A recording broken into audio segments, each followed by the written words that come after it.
Meghan McRoberts here, reporting once again from Apalachicola along the Panhandle. I believe this will be the last day we are here reporting. I believe we're going to start making our way back toward home. But a last look at kind of where things stand for this community. If you look behind me here, you can see so continues the race to get gasoline here at this Piggly Wiggly. We understand there's about 3,000 gallons worth of gasoline on site. The owner here and employees are working to get the generators running so that we can actually pump the gas. So you see these long lines starting to develop. Keep in mind this is a town of just about 2,000 people, so you've got a good number of the residents here looking to get gasoline here. There's also a Sunoco up the street that's supposed to get gasoline afternoon.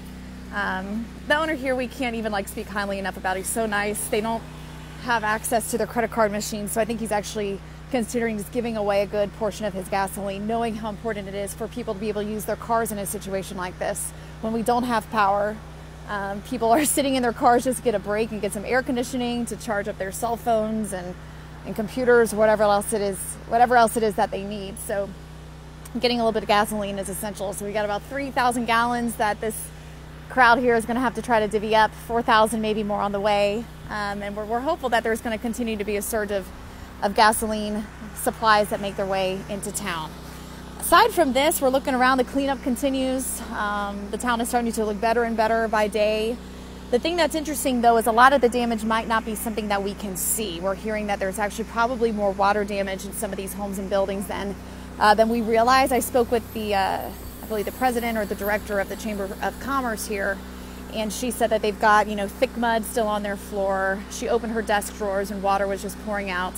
I believe that local reports say that the storm surge here at its highest point got to about 9 feet, which is the farthest in any storm that the water has come inland, according to the locals here. So they're expecting, even when they get all this yard debris and the down trees kind of taken care of and the roads reopened, there's still going to be a lot of cleanup ahead.